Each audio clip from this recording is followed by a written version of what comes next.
طب نبوی اور روحانی علاج کے ناظرین السلام علیکم۔ ناظرین اکرام، امید کرتا ہوں آپ سب خیریت سے ہوں گے۔ ناظرین اکرام، آج کی اس ویڈیو میں آپ کو ایک ایسا عمل بتاؤں گا، ایک ایسا وظیفہ بتاؤں گا جو کہ آپ نے اکثر دیکھا ہوگا کہ ہمارے بہت سارے لوگ کچھ تشویش، کچھ ڈپریشن اور غلط خیالات اور اس طرح کی مختلف جو خدشات ہیں اس میں گھرے رہتے ہیں۔ ان کے لیے یہ ایک مجرب عمل ہوگا، ایک ہمارا آزمودہ عمل ہے۔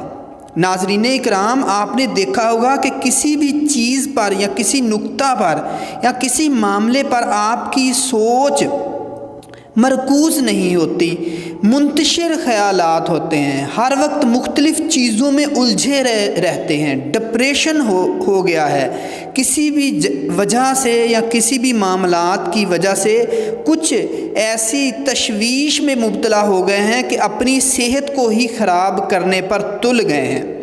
ناظرین اکرام، دراصل آج کل کے ترقی یافتہ دور میں بہت سارے فتنے اور بہت سارے ایسے معاملات ہمارے سامنے آتے ہیں جو ہماری تشویش، ہمارے ڈپریشن اور ہمارے خیالات کو منتشر کر دیتے ہیں۔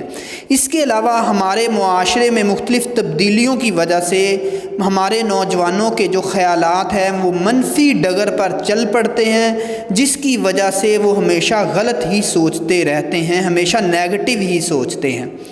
تو ناظرین اکرام، اس کی وجہ کیا ہے؟ کیا ہم نے کبھی یہ سوچا ہے کہ ان تمام معاملات کی وجہ کیا ہے؟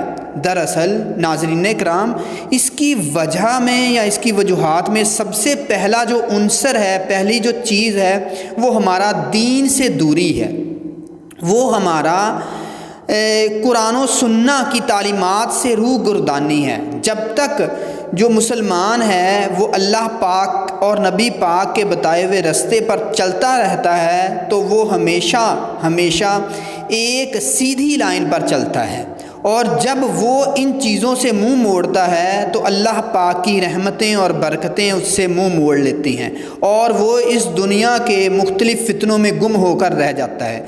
اور یہی فتنے انسان کو ڈپریشن کا، انسان کو نیگیٹو جو خیالات ہیں ان میں مبتلا کر دیتے ہیں۔ ناظرین، آپ نے اکثر دیکھا ہوگا کہ یہ بیماری خاص طور پر ہمارے نوجوانوں میں عام ملتی ہے۔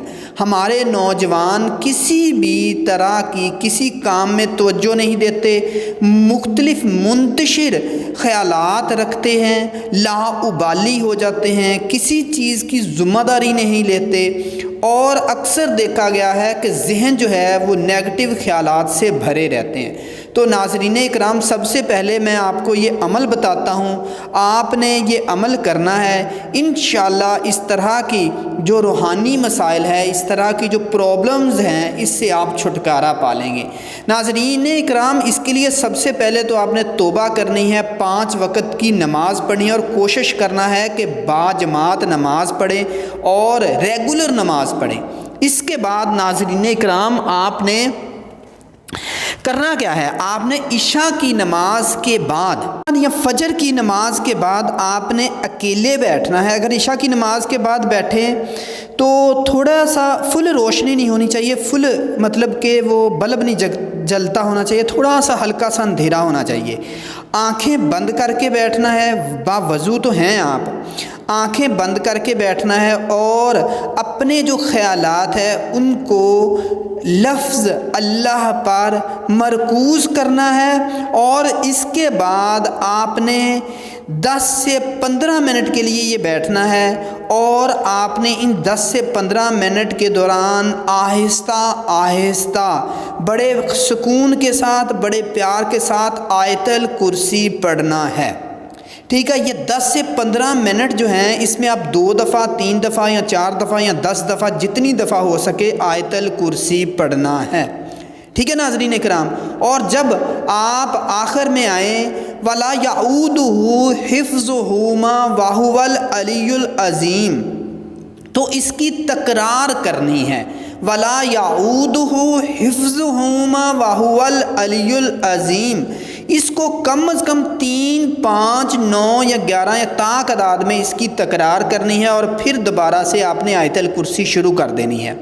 آپ نے جیسا میں نے ابھی آپ کو بتایا فجر یا عشاء کی نماز کے بعد بیٹھنا ہے، اکیلے بیٹھنا ہے، اور لفظ اللہ پر اپنی توجہ مرکوز کرنی ہے، آنکھیں بند کرنی ہیں، اور 10 سے 15 منٹ بیٹھنا ہے، اور آیت الکرسی کو لفظ لفظ کر کے اللہ لا الہ الا هو الحی القیوم لا تأخذہ سنۃ ولا نوم، اس طرح آپ نے لفظ لفظ کر کے پیار سے اور سکون کے ساتھ آیت الکرسی پڑھنا ہے۔ یہ 10 سے 15 منٹ، چاہے 2، 3، 5 جتنی دفعہ پڑھی جا سکے، کوئی مسئلہ نہیں ہے، اس میں تعداد جو ہے اس کا تعین کرنا ضروری نہیں ہے۔ صرف جب آخری یہ فقرے پر آئیں ولا یعودہ حفظہما وہو العلی العظیم، تو اس کو آپ نے اس کی تکرار کرنی ہے 3، 5، 7، 9 دفعہ اس کو پڑھنا ہے، تو انشاءاللہ آپ کی توجہ مرکوز ہونا شروع ہو جائے گی، بہت ساری بیماریوں سے، بہت سارے غلط خیالات سے، ڈپریشن سے،